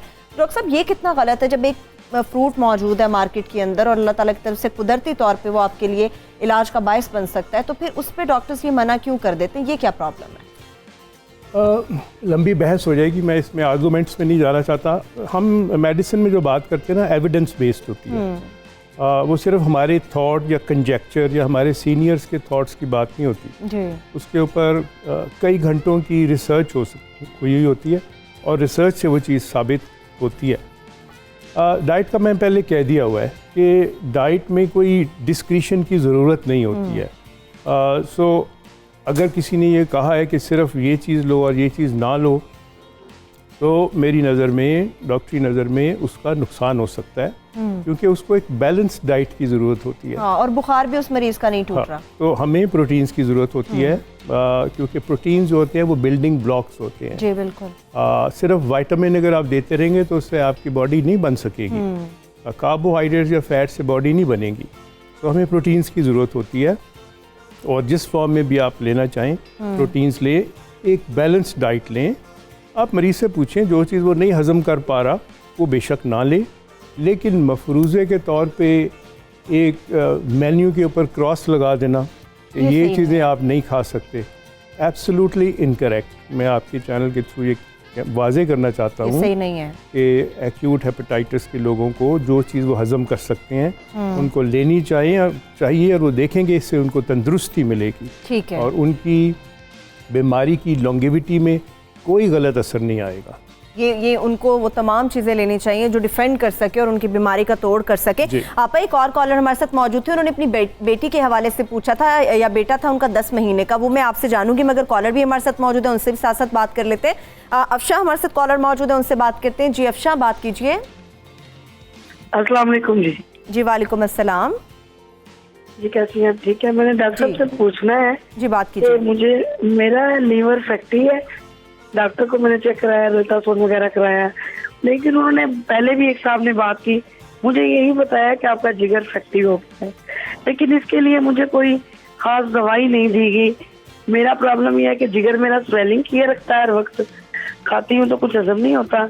एक खाली पेट खाने के लिए टैबलेट दी है इनहिबिटॉल, और सिकीलेक्स ड्राप वगैरह देते हैं, और ये लाइलैक सिरप देते हैं। तो मतलब दवाइयाँ। आपकी उम्र क्या है? आपकी उम्र क्या है? और ये मेरी उम्र 45 ईयर, ये मुझे कुछ साल होने वाला है। 45 मेरी उम्र है, बीपी पेशेंट हूँ मैं। बीपी की टैबलेट भी लेती हूँ रेगुलर, और डॉक्टर बल्कीस साहबा की मैं वो वेट लूज करने वाली दवाई भी खा रही हूँ, ऑयल भी लगा रही हूँ एक अरसे से। उससे मेरा कुछ 7-8 किलो वेट कम भी हुआ है। तो डॉक्टर ने मुझे मशवरा दिया था अपना मैदा छोटा करवा दो, तो वो 5.5 लाख का खर्चा है, मैं अफोर्ड नहीं कर सकती। चलिए मेरी बहन आप परेशान ना हो, आपा से भी इसका जवाब ले लेते हैं। मेरा पूछना सिर्फ यही है कि ये इफेक्टिव है। मैं नफसियाती हो गई, मैं सोच सोच के कहीं मुझे हेपेटाइटिस सी का प्रॉब्लम तो नहीं है। आप फिक्र ना करें, डॉक्टर साहब से भी पूछ लेते हैं, आपा से भी पूछ लेते हैं। एक और कॉलर फारूक भी हमारे साथ मौजूद है, उनसे बात करते हैं। जी फारूक, बात कीजिए। अस्सलाम वालेकुम। वालेकुम अस्सलाम। मैडम मैं जो है ना डॉक्टर साहब से ये पूछना चाहता हूँ कि मेरी मिसेज है, उनकी उम्र है 42 साल जी, तो उनको हेपेटाइटिस सी हुआ था तकरीबन 9 साल पहले। ठीक है। उनको इंजेक्शन वगैरह भी लगे थे और फिर बाद में फिर पॉजिटिव आना शुरू हो गया। तो अभी टेबलेट खाने से वो माशाल्लाह 4 साल से उनका हेपेटाइटिस वो तो नेगेटिव चल रहा है हेपेटाइटिस सी। ठीक है। तो उसके साथ साथ उनको जो ना थायराइड का भी प्रॉब्लम है। ओके। तो वो थायराइड भी जो है ना एंडोक्राइनोलॉजिस्ट को दिखा के हम वो डोज अप डाउन करते रहते हैं, उसको सुपरवाइज वो कर रहे हैं। ठीक है। तो अभी ज्यादा प्रॉब्लम ये आ रहा है कि एक तो उनका वजन कम नहीं होता, बहुत ज्यादा मतलब वॉक भी करती हैं, कावा वगैरह लिया, चिकनाई वाली चीजें छोड़ दी, फिर भी वजन जो है ना उनका कम करना बड़ा मुश्किल है। अभी वजन कितना है उनका? अभी जो है ना उनका वजन है कहीं 95। ओह सही है, ठीक है ठीक है। और की फैटी लेवर वो अभी स्टिल आ रहा है, आल्दो वो रिपोर्ट तो नेगेटिव है। दूसरा उनके जो है ना कमर के पट्टे और ये जो कंधों के दरमियान बैक साइड पट्टे है ना, पट्टों का दर्द बहुत ज्यादा, और सुबह के टाइम बड़ा वो उठना मुश्किल हो जाता है, यानी पट्टों की तकलीफ बहुत ज्यादा है। वो मैं मैडम बिल्किस से गुजारिश करूँ कुछ ऐसी बता दें दवाई जिससे उनकी ये चीज जो है ना कुछ बेहतर हो जाए। ठीक है मेरे भाई, परेशान ना हो, अभी आपा से भी इसका जवाब ले लेते हैं। एक और कॉलर यूनस भी हमारे साथ मौजूद है, उनसे बात करते हैं। जी यूनस, बात कीजिए। अस्सलाम वालेकुम। वालेकुम अस्सलाम। बहन बात ये है कि मेरा एक जनरल क्वेश्चन है कि मेरा जो इलाका है जौहराबाद जी, यहाँ जितने भी गांव हैं वहाँ पे जो गांव की लैट्रिने हैं या उन्होंने गटर बनाए हुए हैं वो नीचे से कच्चे रखे हैं ताकि पानी सीपेज नीचे कर जाए। ठीक। तो साथ ही वाटर पंप लगाए हुए हैं, नलका लगाया हुआ है, तो वही पानी वो खींच के पी रहे हैं। तो मेरा पूछना था कि क्या ये जो सीवेज का पानी नीचे जा रहा है, सीपेज का रहा है और वही नलके में और उसमें आ रहा है, और ये अक्सर देहातों में यही कुछ हो रहा है, क्या इसका कोई कनेक्शन हेपेटाइटिस के साथ है या नहीं है? काइंडली इस पे पानी तो एक बहुत बड़ा जरिया बन जाता है इस बीमारी का। इससे मुतालिक डॉक्टर साहब से भी पूछ लेते हैं। अच्छा आपा, मैं आपकी तरफ आती, डॉक्टर साहब मैं आपकी तरफ भी आऊँगी, लेकिन आपा अभी एक और कॉलर थे, उन्होंने कहा कि पट्ठों के दर्द के लिए उनकी शायद वालिदा हैं या बेगम है उनकी, वो पट्ठों के दर्द के लिए कह रहे थे। अगर आपा कोई बता दें तरीका कि किस तरह से सुबह उठते उनके पट्ठों की तकलीफ बहुत ज़्यादा होती है। उन्होंने कहा कि जी उन्होंने कहा शायद उनको हेपेटाइटिस पहले था, अब क्योर हो गया। हाँ जी बिल्कुल। मेथी दाना और अलसी, फ्लैक्सीड जो है ना, फ्लैक्सीड उसको तवे पे थोड़ा सा भून ले, मेथी दाना को भूनना नहीं, दोनों को हम वजन पीस कर पाउडर बना के रख ले। 1 चम्मच आधे कप पानी में भिगोए, जब वो लेस सा बन जाए तो दोपहर और रात खानों से पहले खा ले। और देखिए कि वो चीज़ें जैसे मुनक्के हैं, अगर शुगर नहीं है तो 7 मुनक्के रोज़ाना खाए बीज निकाल कर। जैसे अभी खुबानी का मौसम है, आलू बुखारे का मौसम है, इनका इस्तेमाल ज़्यादा करें तो इंशाल्लाह पट्ठों की जो दर्द की शिकायतें वो कम हो जाएगी इंशाल्लाह, ये कर लें। और दूसरी बात है कि अभी इससे पहले कि जो खातून है उन्होंने जो अद्वियात के नाम लिए वो सब थे, जैसे उनको कॉन्स्टिपेटेड वो ज़्यादा हैं तो जो उनको ड्रॉप्स दे दिए जाते हैं तो उनका कॉन्स्टिपेशन सही हो जाता है। और वो नफ्सियाती हो गई कि उनको हेपेटाइटिस की कोई किस्म तो नहीं है। तो उसके लिए आसान है, आप टेस्ट करा लें, आपको पता चल जाएगा कि आपको कोई हेपेटाइटिस है या नहीं है। और घर पे फैटी लीवर इनको और जिनको भी है, क्योंकि फैटी लीवर होता है फिर अल्लाह ना करे आगे इन्फ्लेम ना हो जाए, जिगर को कोई ख़राबी ना हो। एक तो आप एक्सरसाइज लाजमी करें, वॉक लाजमी करें। दूसरा मैं बहुत आसान सा और बहुत ही कदीम नुस्खा बता रही हूँ। असल में नेचुरोपैथी में हमारे पास डॉक्टर साहब सही कह रहे हैं, कोई एविडेंस बेस्ड चीज़ें नहीं होती, लेकिन नेचुरोपैथी काम ही इंसानों पे करती है। तो वो सीना भर सीना चला आ रहा होता है, और ये मैं भी मानती हूँ कि इस पे रिसर्च होनी चाहिए ताकि इंसानियत की जितना खिदमत हो सके वो होना चाहिए। बहरहाल ये पीपल है, जो है पीपल के पत्ते जो हैं वो वैसे तो बहुत अमराज में बहुत काम आते हैं, मगर ये फैटी लीवर के लिए भी बहुत बेहतरीन मशीन है, जो भी है वो पहले अपना लीवर का अल्ट्रासाउंड कराए, उसके बाद मेरे कहने पे इसका कहवा पिए, डाइट कंट्रोल रखे और फिर 1 महीने बाद अपना टेस्ट ज़रूर कराए ताकि आपको पता चले कि आपको कितना फ़र्क पड़ा है। तो पीपल के जो नए पत्ते निकल रहे होते हैं, नई कोंपलें निकल रही होती है, 2 से 3 लेकर आपने इसको इस तरह, और पीपल पूरे मुल्क में वाफर मिकदार में हर जगह पाया जाता है और इसकी निशानी ये होती है चाहे लू चल रही हो मगर ये हिलता रहता है। और ये देखिए ये हार्ट शेप बना हुआ होता है ये, और आपने पानी खौलाया और आपने पीपल के पत्ते डाले, सही है, और इन्फ्यूज कर ले इसको, आपने चूल्हे से उतार देना है, ठीक है, चूल्हे से उतार देना है, देखिए इस शक्ल में। ओके, अगर पीपल के बीज मिल जाते तो साथ में पीपल के बीज डाल दें, आपका कहवा तैयार हो गया। इसको अच्छी तरीके से पीना है और ये पीपल के पत्ते जो हैं ये भी आपने चबा चबा के खाने, दिन में 1 बार किसी भी खाने के बाद आप इसका इस्तेमाल करें, खानों से पहले नहीं करना, खानों के बाद करना है, उससे बहुत फ़र्क पड़ता है। और दूसरी चीज़ दही जो है उसका जो पानी अलग हो जाता है, जैसे हम दही जमाते हैं तो सुबह हम देखते हैं कि पानी अलग हो रहा होता है, बिल्कुल अलग से पानी आ रहा होता है, ये प्री एंड प्रोबायोटिक का बहुत अच्छा सोर्स है। अगर ये 1/4 कप हेपेटाइटिस सी वाले ले लें या हेपेटाइटिस सी वाले ले लें या लीवर सिरोसिस की तरफ जा रहा है वो ले लें, अपनी मैं बार बार कहूँगी कि ये जो रेमेडीज़ हैं इसके साथ आपने डॉक्टर की दवा लाजमी खानी है, उसके साथ आपने ये जो रेमेडीज़ है इसका इस्तेमाल करना है। तो ये अगर आप 1/4 टीस्पून ले लेते हैं तो उससे बहुत फ़र्क पड़ता है। और एक मैजिकल हर्ब से जिसे फिगोनिया कहते हैं, जो लीवर कैंसर का, मैं नहीं कह रही हूँ, उस पर रिसर्चेस चल रही हैं, इत्तेफाक ऐसा है कि इस फिगोनिया के नाम से ये ब्लड कैंसर के लिए तो ये माना गया है और ये लीवर के लिए भी बहुत अच्छा है। ये है दमासा, देखें इस पे बहुत रिसर्च हो रही है अल्हम्दुलिल्लाह। और इसको आपने क्या करना है, ये दमासा अगर ये हमारे यहाँ हर जगह मिल जाता है, इसको पाउडर बना कर रख लें, 5 ग्राम पानी में भिगोकर हर खानों के साथ आप लें, 5 ग्राम पानी में भिगोकर हर खानों के साथ लें, और बहुत ज़्यादा इसको लेने की ज़रूरत नहीं। 1 महीने बाद जाकर अपना टेस्ट कराएं, तो आपको टेस्ट में ही पता चलेगा कि आपको कितना फ़र्क पड़ा है, ठीक है। तो अगर आपको लगता है कि फ़र्क पड़ गया है तो आप इसको जो है 3 महीने तक जारी कंटिन्यू भी कर सकते हैं, उससे आप लोगों को बहुत ज़्यादा फ़र्क पड़ेगा। ठीक है।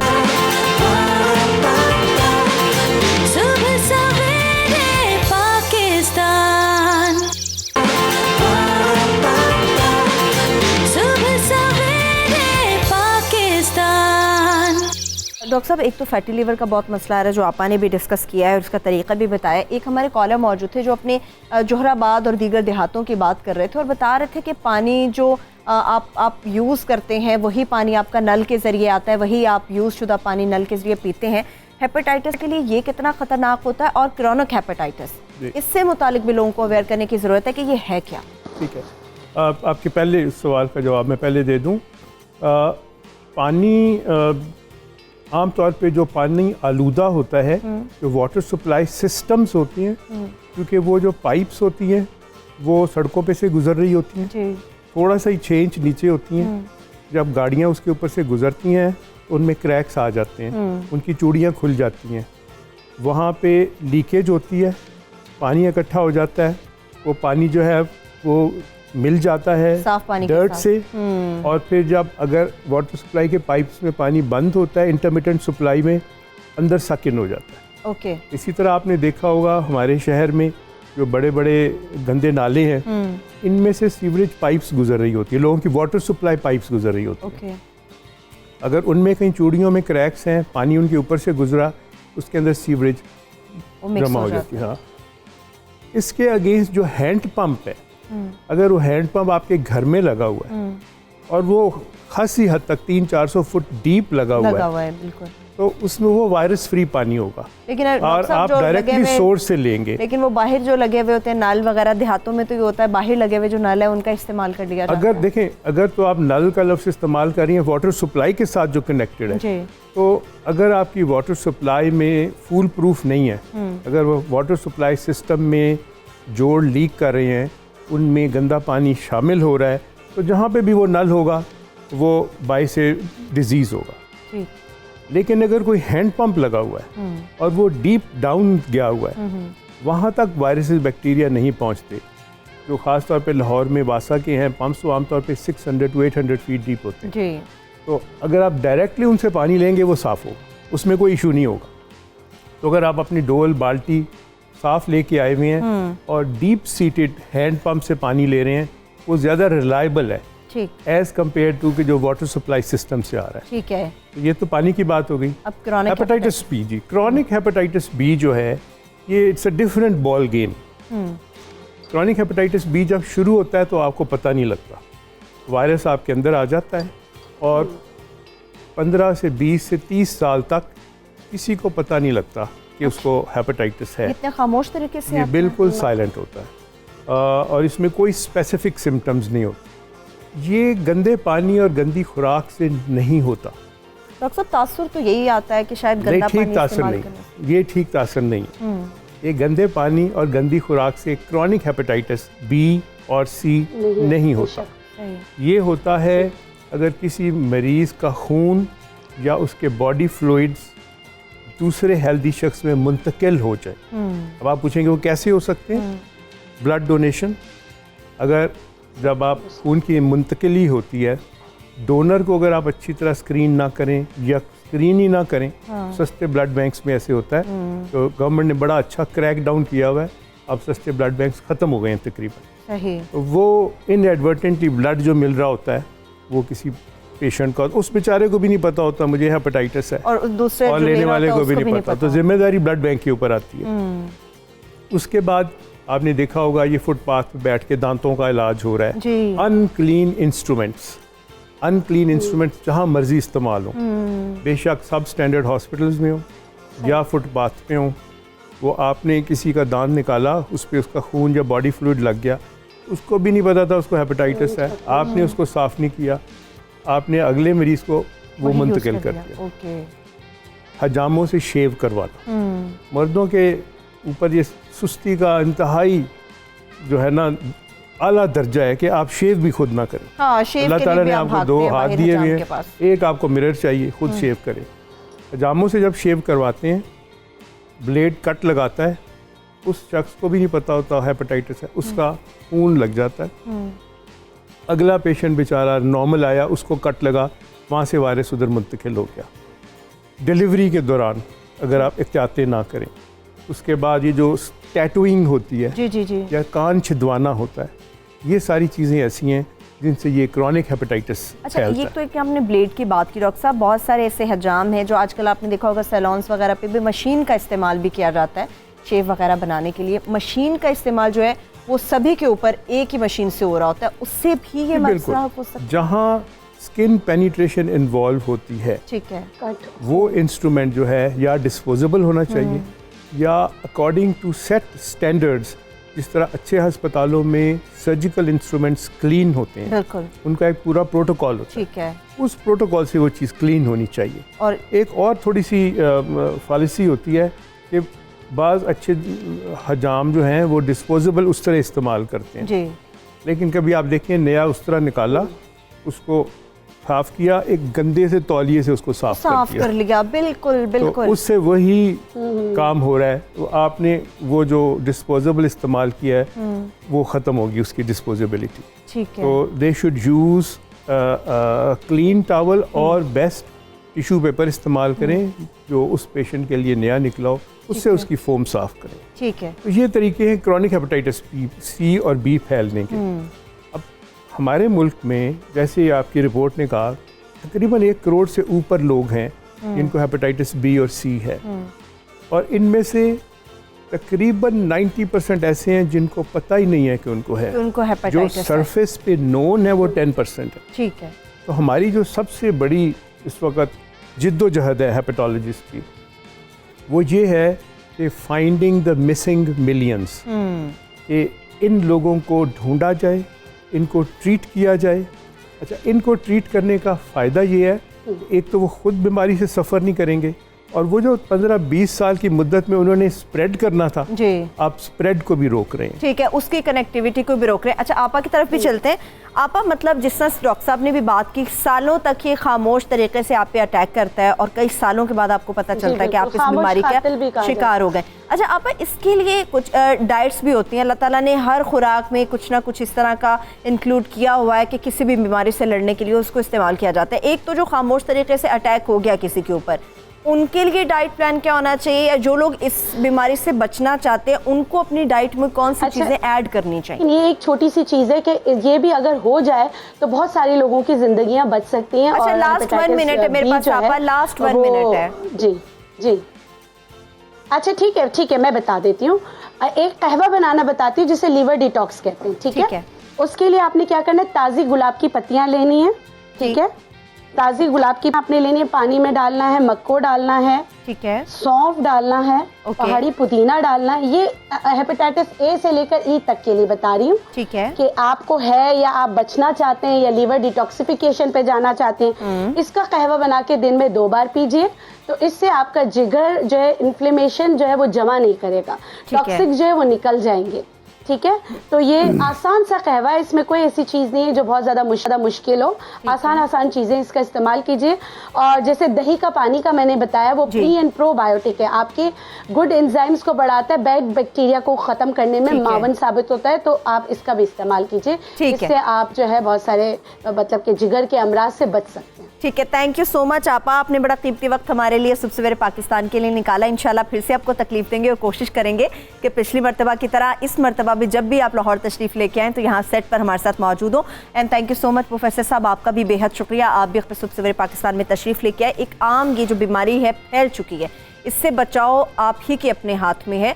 मौलिज के पास ज़रूर जाइए, मगर मौलिज के पास जाने से पहले कोशिश कीजिए कि उन तमाम चीज़ों से आप अपने आप को बचा सके जिनकी वजह से ये खामोश तरीके से ये बीमारी आपके ऊपर अटैक करती है। और कई सालों के बाद जब ये वाज़ेह होती है तब आपके लिए मुश्किलात मज़ीद बढ़ना शुरू हो जाती है। अपनी डाइट को ठीक रखिए, अपनी रूटीन को बेहतर कीजिए और उन तमाम चीज़ों से अवॉइड कीजिए जो आप समझते हैं कि आपकी सेहत के लिए ठीक नहीं है, आपके लिए हेपेटाइटिस या इस तरह से किसी भी बीमारी का मौजब बन सकती है। इसके साथ ही सुबह सवेरे पाकिस्तान से मुझे इजाज़त दीजिए। ट्विटर पर और फेसबुक पेज पर अपना फीडबैक हमें ज़रूर दीजिएगा। कल फिर से मुलाकात होगी परसों इंशाल्लाह, तो तब तक के लिए अपना बहुत सा ख्याल रखिए। खुदा हाफ़िज़।